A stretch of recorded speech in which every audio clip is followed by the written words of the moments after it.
Assalamualaikum warahmatullahi wabarakatuh. Pemirsa sahabat YouTube yang setia, perkenalkan nama saya Mukti Pangestu. Saya adalah seorang mahasiswa dari Universitas Nahdlatul Ulama Blitar. Saya sekolah atau saya menjadi mahasiswa di sini mengambil jurusan Komunikasi Penyiaran Islam. Di sini saya akan membawakan acara yang berjudul Belajar Siaran di channel Sahabat Madu'u. Ini adalah channel milik kami, yaitu yang khusus membahas kiat-kiat tentang kemahasiswaan ataupun segala sesuatu fenomena-fenomena yang terjadi di lingkup kemahasiswaan dan sekitarnya. Kali ini saya menghadirkan narasumber kita, yaitu Pak Fikri. Silahkan Pak Fikri. Halo, Assalamualaikum warahmatullahi wabarakatuh teman-teman. Selamat menyaksikan podcast yang baru, yang new dari teman-teman Komunikasi Penyiaran Islam yang akan dipandu oleh Mas Mukti, akan membahas lebih jauh terkait dengan fenomena terkini yang ada di Indonesia dan bahkan di dunia kampus atau di dunia mahasiswa dan hal-hal lainnya yang akan bisa memberikan inspirasi, memberikan sentuhan rohani atau bahkan memberikan pencerahan kepada teman-teman sekalian. Baik Pak Fikri, sebelum kita lanjut berbincang-bincang, mungkin Pak Fikri mau memperkenalkan dulu latar belakangnya, nama lengkapnya, dan tinggal di mana mungkin ya kan, untuk perkenalan dulu kita. Ya, monggo Pak Fikri silahkan. Ya, perkenalkan, nama lengkap saya Ahmad Fikri Amiruddin Ihsani, boleh dipanggil Fikri. Saat ini saya sedang mengajar di Universitas Nahdlatul Ulama Blitar, tepatnya di Prodi Komunikasi Penyiaran Islam. Jadi di prodi ini kita bersama-sama belajar terkait dengan bagaimana berkomunikasi dengan baik dengan sesama manusia, berinteraksi, kemudian menyiarkan segala sesuatu hal yang terkait dengan kehidupan masyarakat dari mulai bangun tidur sampai tidur kembali. Namun dalam hal ini karena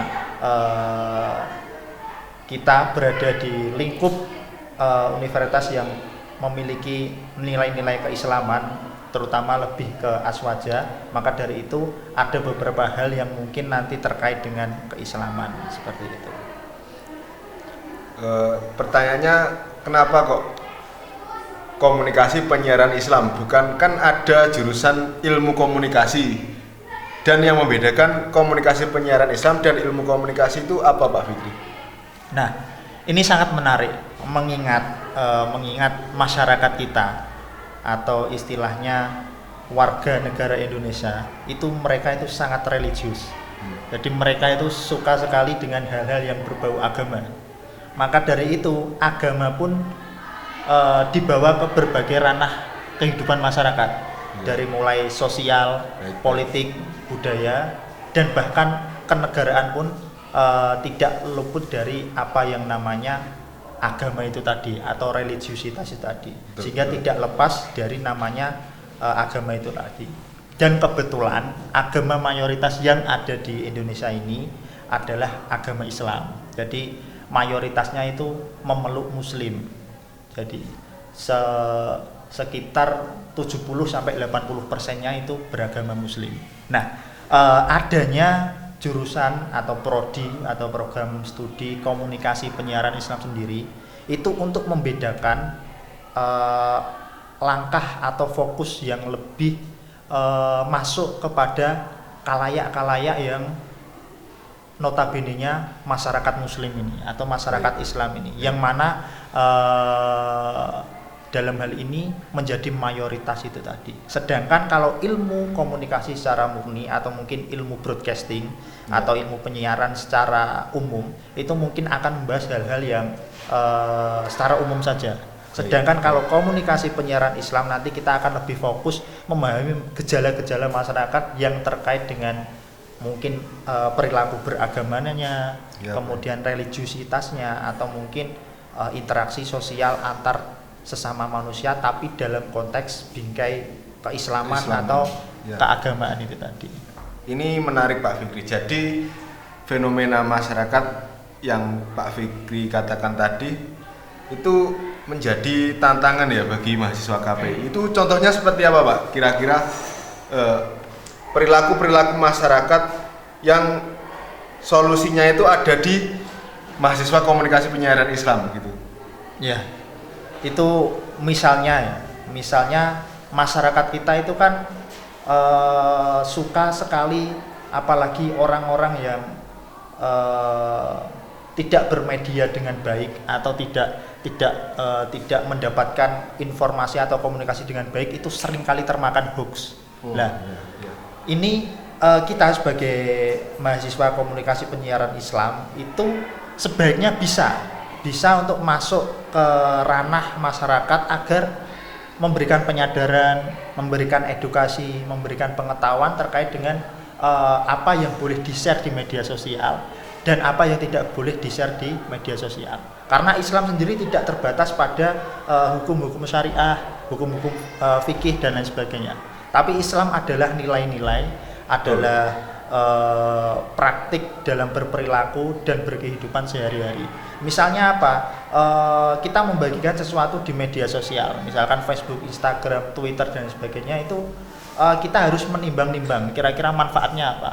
Perlu nggak itu di-share ke orang lain? Perlu nggak orang lain tahu mengenai hal yang kita share itu? Apakah sangat menginformasi ataukah malah memberikan dampak yang baik atau memberikan dampak yang buruk? Seharusnya orang-orang kita harus bisa menimbang itu. Terutama apalagi orang-orang sekarang itu seringkali tidak mabuk minuman, tapi mabuk agama. Karena kebanyakan mungkin sekarang terlalu banyak konten-konten yang berseliweran di media. Itu mereka menjadikan, kalau dalam istilah komunikasi itu ada namanya ekstase komunikasi. Sama dengan pecandu-pecandu narkoba juga ada namanya pil ekstasi atau pil ekstase itu agar mereka kecanduan. Jadi mereka kecanduan informasi, padahal hal-hal yang sebetulnya tidak perlu mereka ketahui. Misalnya apa, kehidupan sehari-hari para artis itu kan tidak harus kita tahu, tapi kita dipaksa untuk menonton itu, mendengarkan itu sehari-hari. Buat apa kayak gitu? Makanya adanya mahasiswa komunikasi penyiaran Islam ini untuk memberikan edukasi, penyadaran kepada masyarakat apa yang perlu diambil dan apa yang tidak perlu diambil, seperti itu. Ya, baik. Berarti gitu ya teman-teman. Berarti mahasiswa atau mahasiswa yang masuk jurusan komunikasi penyiaran Islam itu adalah kesimpulannya itu agen perubahan ya Pak Fikri ya? Agent of change. Bisa dikatakan seperti itu. Ya. Karena mau nggak mau akan bergesekan dengan masyarakat. Karena kita sebagai tolak, istilahnya ujung tombak lah. Ujung tombak. Karena kita yang harus berhadapan dengan masyarakat, kita yang harus bergesekan dengan mereka. Meskipun kalau dalam ilmu psikologi itu ada orang yang introvert dan ada orang yang ekstrovert, tapi dalam lingkup komunikasi dan penyiaran ini mau nggak mau kita harus punya beberapa panggung, punya beberapa wajah lah, boleh saja katakan seperti itu, atau boleh menggunakan beberapa topeng untuk bisa bersosialisasi dengan baik, berkomunikasi dengan baik, agar kita akur juga, membaur dan saling bisa beririsan satu sama lain. Orang kalau bisa ada irisan satu sama lain itu biasanya lebih mudah, komunikasinya lebih mudah terjalin. Berbeda dengan orang yang tidak punya irisan sama sekali, misalkan tidak ada yang menyamakan mereka atau berbeda sama sekali, itu mereka sulit melaksanakan komunikasi. Apalagi bahasanya sama, bahasanya beda, budayanya beda, latar belakangnya beda. Kalau tidak diketemukan atau tidak ada irisan yang sama, maka tidak akan ketemu apa yang namanya komunikasi. Ya. Baik, berarti Pak Fikri ini sebagai dosen KPI sangat lugas sekali dalam menjelaskan tentang komunikasi penyiaran Islam. Ngomong-ngomong ini ya Pak Fikri, riwayat pendidikan Pak Fikri sebelum jadi dosen KPI di UNU Blitar ini belum Pak Firky sebutkan tadi. Mohon maaf tadi. Oh iya. Iya. Untuk lebih memperjelas ya biar Kok bisa itu loh paham gitu maksudnya. Biar Kan ya. ini kita baru mengenal kan ini komunikasi penyiaran Islam itu seperti apa, karena di luar sana itu orang itu kenalnya cuma ilmu komunikasi saja gitu. Iya. Jadi lewat pendidikannya Pak Firky seperti apa? Ya, betul. Ya, Itu perlu sekali karena apa? Karena kebanyakan orang sekarang itu semuanya ingin bicara, Ya, semuanya ingin ngomong. Jadi mungkin memang ada ungkapan dari seorang tokoh bahwa kita tidak perlu tahu siapa yang ngomong, tapi apa yang diomongkan. Itu memang perlu. Tapi di era saat ini tentu saja kepakaran itu penting, fokus ilmu itu juga penting, dan latar belakang yang mempelajari melatar belakangi pendidikan itu juga penting. Nah, pendidikan perguruan tinggi saya itu dimulai S1 saya itu di bidang sosiologi. Jadi S1 saya itu sosiologi. Jadi fokus mempelajari terkait dengan masyarakat. Nah, yang membedakan sosiologi di UIN, kebetulan saya di UIN, Universitas Islam Negeri, yang membedakan sosiologi di UIN dengan sosiologi di universitas-universitas yang umum lainnya, itu tentu lebih ke fokusnya. Fokus sosiologi yang ada di UIN itu lebih kepada sosiologi yang dibalut dengan keislaman, dibalut dengan keagamaan dan masyarakat muslim yang ada di Indonesia bahkan di seluruh mancanegara. Nah, dari situ saya mengetahui apa itu interaksi sosial, apa itu kerjasama, apa itu komunikasi, apa itu makhluk sosial, apa itu berkontribusi dalam masyarakat dan lain sebagainya. Saya mengetahui seluruh teori-teori terkait dengan ilmu sosial itu dari situ. Nah, kebetulan habis gitu saya melanjutkan ilmu yang masih satu rumpun ilmu sosial, yakni komunikasi penyiaran Islam. Di S2-nya itu Pak? Di S2-nya. Oh, okay. Masih di universitas yang sama, masih di UIN Sunan Ampel Surabaya.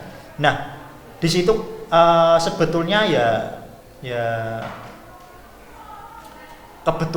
kebetulan kenapa kok saya memilih komunikasi penyiaran Islam? Karena satu-satunya jurusan yang pada saat itu masih linier atau masih serumpun dengan sosiologi. Sama-sama ilmu sosialnya. Nah, komunikasi penyiaran Islam yang saya pelajari dulu itu ya terkait dengan meneruskan interaksi antar sesama manusia ini tadi.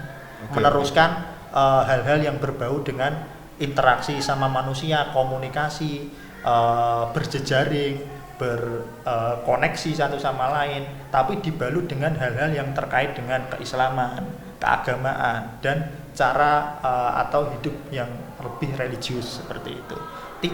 Religius tidak hanya dalam hal pakaian, dalam hal penampilan saja, tapi tidak. Religiusitas yang dimaksud atau perilaku berislam yang dimaksud dalam masyarakat itu ya termasuk gotong royong, kemudian saling membantu satu sama lain dan lain sebagainya. Nah, kebetulan di era sekarang ini karena sudah masuk di era digital, mau tidak mau kita tidak lepas yang namanya media, yang tidak lepas yang namanya hal-hal yang terkait dengan digital dan lain sebagainya. Maka dari itu komunikasi penyiaran Islam ini sangat penting dan relevan di era seperti saat ini. Kalau kita tidak bisa, kalau kita ingat lagu Nasib Daria itu kan, wartawan itu kan ratu dunia. Iya. Ratu dunia wartawan itu. Jadi bisa melakukan propaganda, bisa melakukan komunikasi, ya. bisa melakukan atensi, bisa melakukan bahkan bisa melakukan manipulasi dan lain sebagainya. Itu kuncinya media. Bahkan orang yang ingin menjadi pemimpin, kalau dia bisa menguasai media, maka dia akan menang, kayak gitu. Maka dari itu komunikasi penyiaran Islam ini layak atau relevan dengan kehidupan di era digital ini ya, biar bisa mengimbangi arus media komunikasi yang sedang ada di masyarakat ini, biar tidak lepas dari namanya etika komunikasi Islam. Ya, baik. Jadi cukup jelas ya latar belakang pendidikan Pak Fikri. Namun dengar kabar ini Pak Fikri mau lanjut S3 ke Turki. Apakah betul Pak Fikri? Ya, merespon hal itu ya alhamdulillah saya diberikan kesempatan untuk melanjutkan studi S3 kebetulan di Istanbul di Turki, yang mana ya bagian dari proses saya untuk lebih mendalami terkait dengan keislaman, terutama dalam bidang komunikasi Islam. Pada saat wawancara pun saya menjelaskan saya ingin mengembangkan terkait dengan implementasi etika komunikasi Islam atau penerapan etika komunikasi Islam dalam bermedia masyarakat itu tadi. Yang mana beberapa tulisan terkait dengan hal itu sudah saya terbitkan dalam beberapa jurnal terkait dengan etika komunikasi Islam itu sudah saya terbitkan dalam beberapa jurnal yang bisa teman-teman baca sendiri atau bisa dicari di Google Scholar saya. Itu sudah ada beberapa jurnal terkait dengan komunikasi penyiaran Islam, terutama tentang etika komunikasi Islam. Kenapa dia harus relevan diterapkan di era saat ini seperti itu. Nah, rencana riset saya atau disertasi saya itu terkait dengan itu. Jadi bagaimana implementasi etika komunikasi Islam itu dalam komunikasi interkultural. Jadi dalam komunikasi orang yang berbeda latar belakang, berbeda budaya, berbeda suku, berbeda agama bahkan. Nah, kemudian dalam hal ini itu kenapa saya ke Turki itu relevan dengan hal ini, karena Turki yang pertama secara letak geografis itu berada di dua benua, jadi di benua Asia dan benua Eropa. Jadi ada integrasi antara Eastern culture dan Western culture, di mana orang-orang dari budaya Barat dan budaya Timur itu disatukan di sana. Banyak sekali imigran yang berada di Turki sana. Itu secara letak geografis. Secara sejarah, Turki pernah mengalami masa kejayaan Islam di era Turki Utsmani. Itu yang kedua. Kemudian yang ketiga, Turki adalah satu-satunya negara di Eropa yang mayoritas penduduknya itu beragama Muslim atau beragama Islam. Jadi latar belakang itulah yang kemudian mengapa komunikasi interkultural dan komunikasi di era digital itu yang menyatukan orang-orang dari berbagai latar belakang itu relevan dilakukan atau dipelajari ketika kita berada di sebuah negara yang masyarakatnya multikultural. Nah, itu mungkin itu juga yang membawa saya untuk melanjutkan studi di sana seperti itu. Awal mula kok bisa Pak Fikri untuk dapat S3 di Turki itu tipsnya bagaimana, dan cara Pak Fikri dalam membuat atau merangkai jurnal ilmiahnya dan teruji itu bagaimana Pak? Kok bisa dan itu bisa menghantarkan Pak Fikri menjadi sekarang ini dan ingin melanjutkan ke Turki, itu bagaimana? Nah, terkait dengan hal itu, kita sebagai makhluk yang beragama, selain makhluk yang berpikir juga, kita tahu ada namanya ilmu kalam juga. Jadi dalam ilmu kalam itu ada yang namanya Mu'tazilah, itu mereka yang lebih berpedoman pada akal, rasionalitasnya itu lebih banyak daripada iman. Jadi mereka perilaku manusia itu ya karena usaha mereka, karena ikhtiar mereka saja. Sedangkan ada lagi kaum fatalistik atau Jabariyah, itu mereka yang hanya berpaku pada takdir saja. Udah kita hidup, udah ada yang menentukan, kita tinggal menjalani saja. Sedangkan kalau kita itu kan kebanyakan di Indonesia itu kan menganut Asy'ariyah. Jadi 50% ikhtiar, 50% usaha, dan 50%-nya itu takdir, iman, dan tawakal menyerahkan itu tadi. Nah, saya dalam hal ini selain karena jalan yang sudah mempertemukan itu tadi yang relevan dengan konteks riset saya, dalam hal ini juga ada usaha-usaha atau ikhtiar-ikhtiar yang saya lakukan secara lahiriah. Nah, di antaranya itu ya pertama saya memodali diri untuk benar-benar melakukan riset-riset terkait dengan bidang yang saya tekuni. Nah, kebetulan karena lingkup saya di bidang keagamaan, Maka dari itu riset-riset saya ya di bidang komunikasi Islam dan lain sebagainya itu. Dari yang pertama bagaimana sampai bisa misalkan melanjutkan kuliah ke sana. Yang pertama ya harus ada niat. Dari niat itu kita bisa transformasikan dari usaha kita untuk mulai misalnya memperbanyak modal sertifikat, mengikuti lomba, mengikuti seminar, mengikuti organisasi, mengikuti hal-hal yang berbau dengan orang lain atau berhubungan dengan masyarakat secara luas. Karena apa? Karena hampir setiap beasiswa itu atau hampir setiap kampus atau penyedia beasiswa itu menginginkan kita itu punya kontribusi besar di masyarakat, punya ikut andil dalam kehidupan masyarakat dan punya kontribusi di sana. Pengennya seperti itu. Jadi orang memberikan beasiswa itu tidak untuk orang-orang yang pintar tapi diambil manfaatnya untuk diri sendiri secara individual bukan. Tapi orang-orang yang mau mengabdikan dirinya pada orang lain, mengabdikan dirinya pada masyarakat. Ya. Maka dari itu kita perlu ya paling lingkup kecil lah kita ikut Karang Taruna, bahkan boleh bisa jadi kepala desa dan sebagainya. Ya kita dari mulai yang terkecil itu terkecil. Kontribusinya kita apa? Nah itu yang akan ditanyakan. Karena apa? Beasiswa pasti akan ditanyakan selain academic background atau background akademik, latar belakang akademik kita akan ditanyakan oleh dengan social activity atau aktivitas sosial kita itu sehari-hari itu ngapain. Kalau kita hanya terpaku pada diri kita pribadi, terpaku pada mementingkan diri kita secara pribadi, ya mungkin orang lain tidak akan memilih kita. Tapi kalau kita punya kontribusi yang besar bagi masyarakat, bagi lingkungan, bahkan bagi negara, ya orang akan percaya pada kita. Istilahnya kan orang memberikan beasiswa itu kan istilahnya investasi, tapi tidak investasi secara uang, tapi investasi secara sumber daya manusia. Secara sumber daya itu tadi. Jadi itu orang memberikan beasiswa itu bertujuan untuk juga investasi untuk membawa perubahan gitu bagi umat manusia gitu Pak ya. Betul. Jadi itu juga terkait juga dengan motivasi komunikasi penyiaran Islam di awal tadi berarti. Ya, komunikasi penyiaran itu adalah agent of change atau agen perubahan.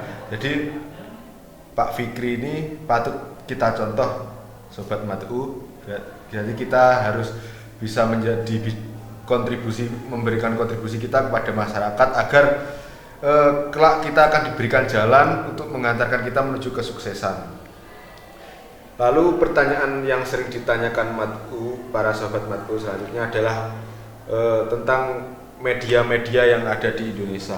Kita sering melihat Pak Fikri, media-media Indonesia belakangan ini heboh sekali dan fenomena itu sangat huru-hara. Bagaimana Pak Fikri memandang fenomena media yang zaman sekarang ini kok bisa huru-hara gitu? Apakah nggak ada penengahnya gitu, ataukah apa yang harus dicapai untuk kesadaran bermedia itu yang baik itu bagaimana gitu loh?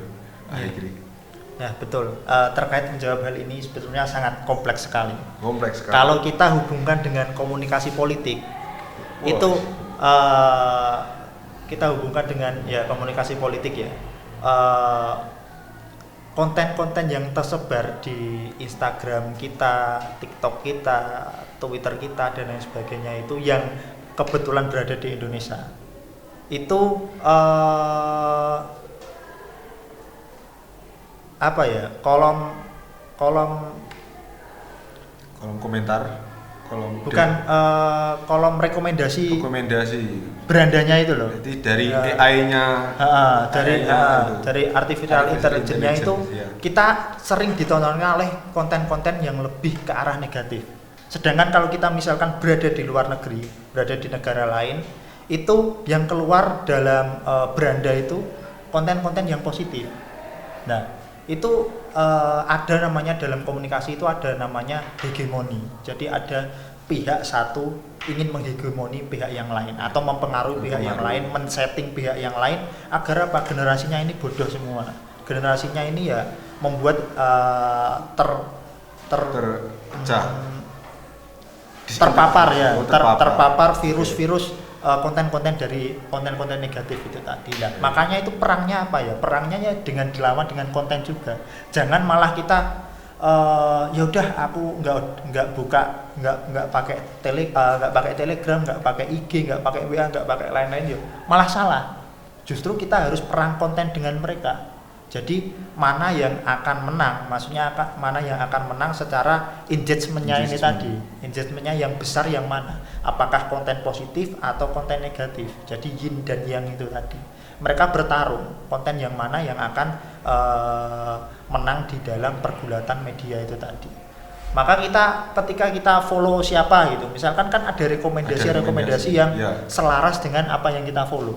Kemudian dalam pencarian itu yang keluar ya selaras dengan kita tonton. Yang kita tonton, yang kita follow, karena membaca apa yang kita bicarakan gini, apa yang pernah kita lihat. Jadi membaca artificial intelligence. Jadi misalkan kalau kita sering nonton dangdut terus misalkan di YouTube, ya yang keluar itu dangdut itu aja di historinya itu, di berandanya itu. Tapi saya pernah berdiskusi dengan salah satu dosen yang ada di UIN. Itu jangan sampai kita kalah sama buatan manusia. Jangan sampai kita kalah dengan artificial intelligence. Nah, misalkan gini, misalkan sehari itu, misalkan kita suka dangdut ya. Tapi kita paksa untuk buka campur sari misalkan, atau buka musik rock, atau buka musik keroncong, atau buka musik yang lain selain dangdut. Maka artificial intelligence itu juga bingung. Orang ini sukanya apa gitu. Maka dia bingung, di beranda itu yang muncul acak akhirnya.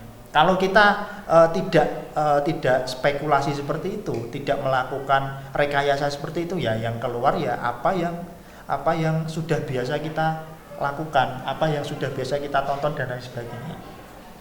Ya untuk melawan itu ya kita acak mereka sekalian, artificial intelligence. Kalau yang terbaru Instagram itu dulu memang dia lebih ke konten, lebih ke gambar. Tapi sekarang lebih ke reels. Dia mirip ke TikTok video. Jadi apa yang viral, apa yang engagementnya bagus itu sekarang itu yang real.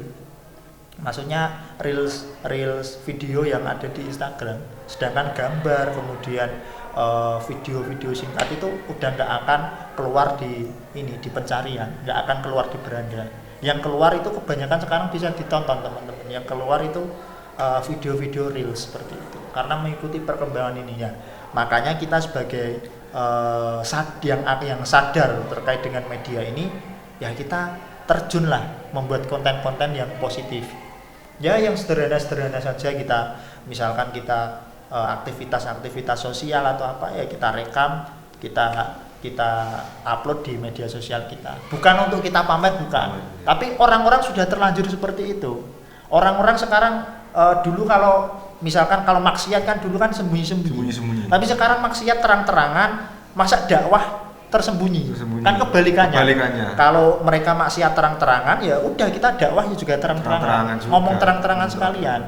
Dulu mereka maksiat sembunyi-sembunyi, kita dakwah terang-terangan. Nah, sekarang masa mereka maksiat terang-terangan, kita mau dakwah sembunyi-sembunyi, kan nggak relevan. Maka kita harus muncul ke permukaan agar media itu tidak didominasi oleh orang-orang yang memproduksi konten-konten negatif itu tadi.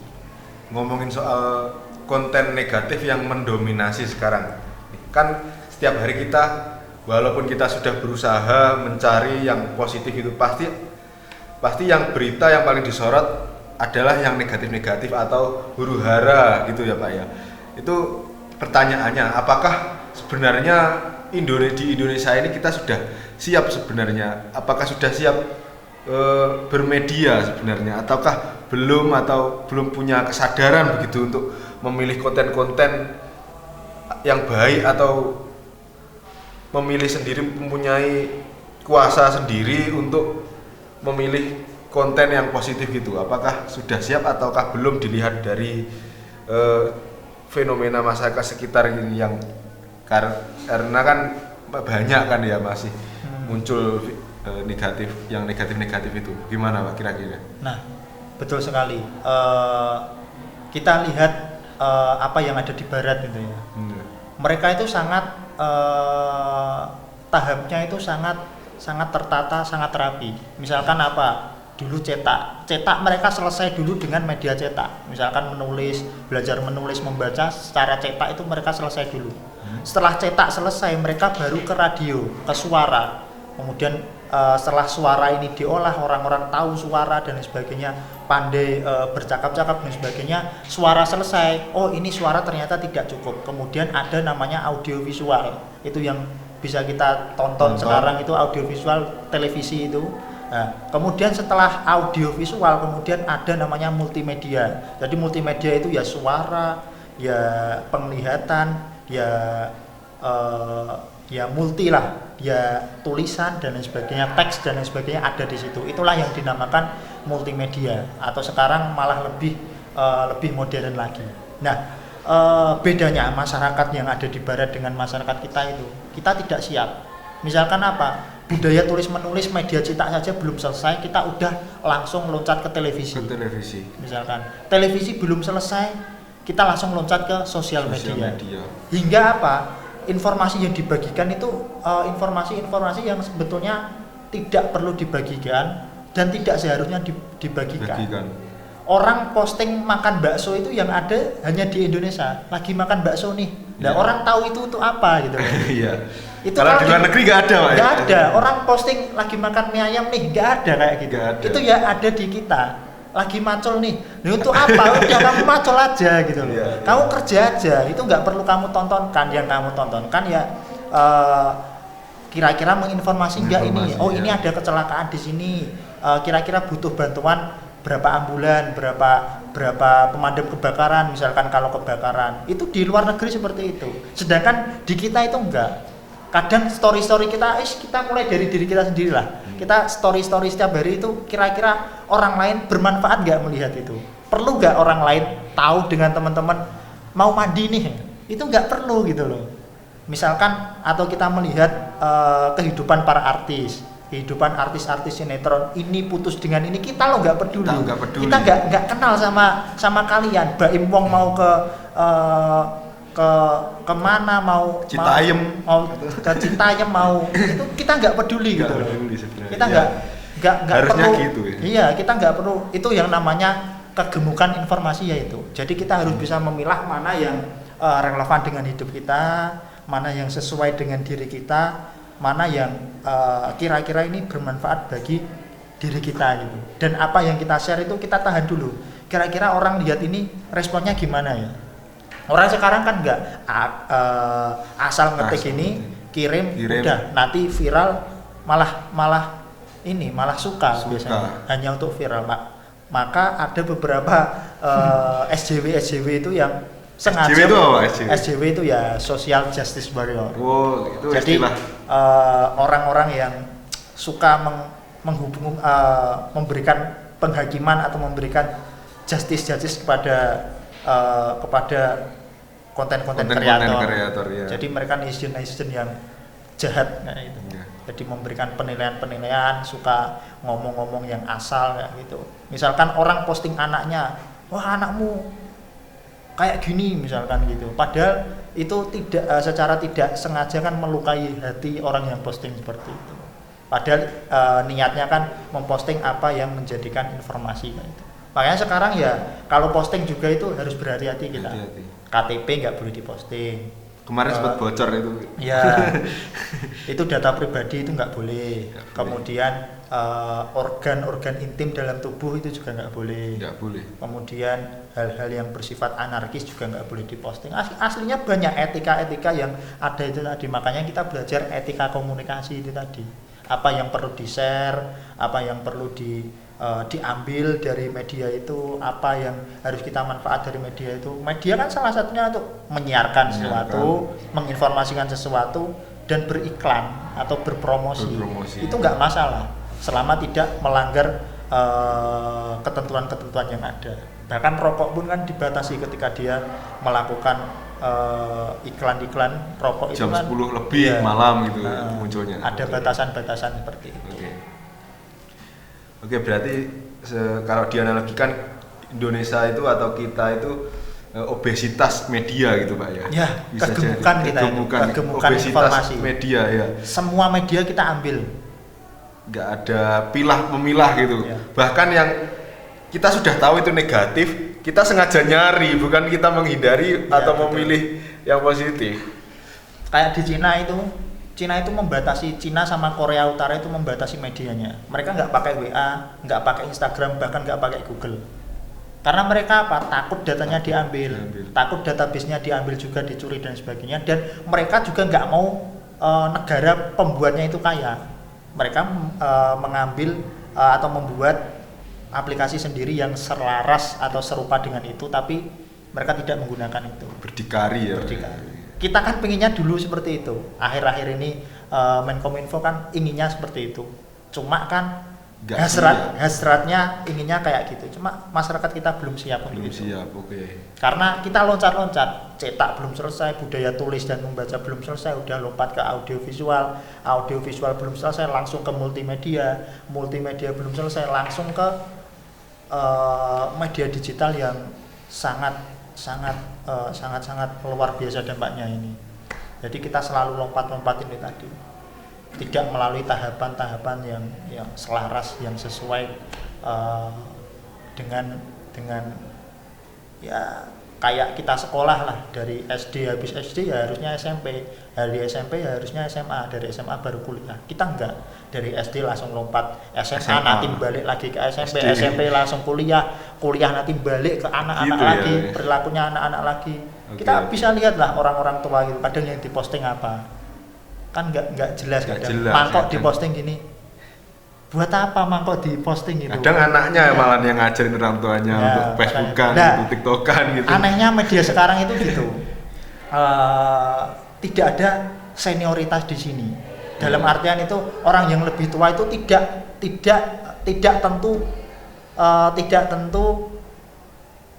paling mengerti atau belum tentu paling menguasai daripada anak yang baru lahir misalnya gitu. Bahkan kadang anak yang lebih muda itu lebih tahu media daripada orang tua ini. Kita itu sama-sama baru menjadi pemain di media ini. Kita muda secara umur, dan orang tua itu muda secara penggunaannya. Mereka juga baru menggunakan media. Kita juga baru karena kita masih muda gitu. Makanya kita sama-sama baru dan bertarung di situ. Bertarung dengan apa yang namanya new media ini, media baru itu tadi. Oke, berarti itu tadi ya Sobat Mat'u. Jadi dari tadi kita sudah membicarakan tentang komunikasi penyiaran Islam, lalu kiat-kiat untuk menjadi seorang mahasiswa yang ya bisa dibilang sukses seperti Pak Fikri ini. Lalu kita juga ngomongin kebelumsiapan kita untuk bermedia sosial ya, yang seperti yang contoh disebutkan tadi. Pertanyaan terakhir Pak Fikri ini juga sekaligus konklusi, peran mahasiswa komunikasi penyiaran Islam untuk menghalau atau mengurangi dampak dari kebelumsiapan Indonesia atau kita ini untuk bermedia sosial seperti yang dicontohkan tadi, itu bagaimana peran yang seharusnya dilakukan sebagai mahasiswa komunikasi penyiaran Islam? Ya, itu sebetulnya bisa dilakukan melalui dua hal.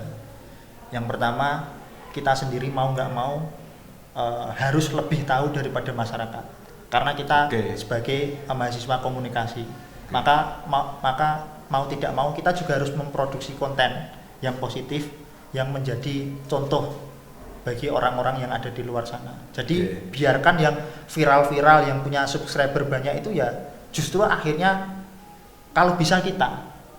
Karena apa? Sekarang itu yang punya subscriber banyak dan sebagainya justru malah bukan ahli komunikasi. Makanya yang di-share, yang diposting dan lain sebagainya itu hal-hal yang bersifat absurd, kadang tidak tepat sasaran dan tidak penting. Tapi itu justru malah diminati kayak gitu. Atau mungkin masyarakat kita sudah capek juga seperti itu. Yang kedua, mau nggak mau kita harus terjun ke masyarakat untuk mengedukasi. Bisa dimulai dari lingkungan keluarga, kemudian teman kuliah, kemudian meluas lagi RT, RW sampai ke desa, bahkan ke kecamatan, ke kabupaten, baru kita berjejaring dengan orang yang berada di kota-kota yang berbeda ini.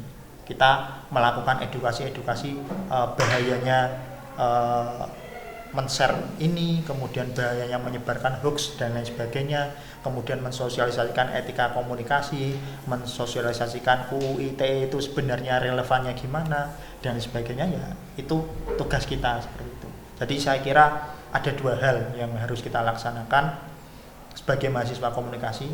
Kita harus lebih paham komunikasi daripada masyarakat luas itu tadi, pada umumnya itu tadi, karena kita yang mempelajari itu. Yang kedua, kita harus segera melakukan edukasi kepada orang-orang terdekat kita. Misalkan penyebaran hoax dan lain sebagainya, jangan sampai kita malah justru ikut memproduksi hoax itu sendiri. Jadi kita harus bisa menimbang-nimbang kebenarannya itu tadi, layak nggak di-share, layak nggak dibagikan dan lain sebagainya. Seperti mulai dari story, feed IG dan lain sebagainya itu, atau Twitter, kita mau nge-tweet dan lain sebagainya, kita pikirkan terlebih dahulu kira-kira manfaat nggak apa yang kita share ini. Kalau kira-kira tidak manfaat, ya udah jangan di-share, karena itu kalau sudah masuk ke database itu nggak bisa dihapus. Jadi rekam jejak itu akan selalu ada, rekam jejak digital itu akan selalu ada. Makanya harus berhati-hati. Oke Pak Fikri, terima kasih sudah memberikan insight yang sangat, ini baru pembahasan pertama namun isinya sudah daging semua ini yang dibawakan oleh Pak Fikri, dosen kita ini. Cukup sekian karena sudah durasinya mungkin sudah, ini yang kita bahas ini sudah panjang sekali, mulai tadi mahasiswa komunikasi penyiaran Islam itu seperti apa, jurusan itu seperti apa, dan sampai media di Indonesia itu seperti apa. Jangan lupa berterima kasih kepada Pak Fikri, tetap stay tune di Sahabat Mat'u di podcast Belajar Siaran. Bye bye.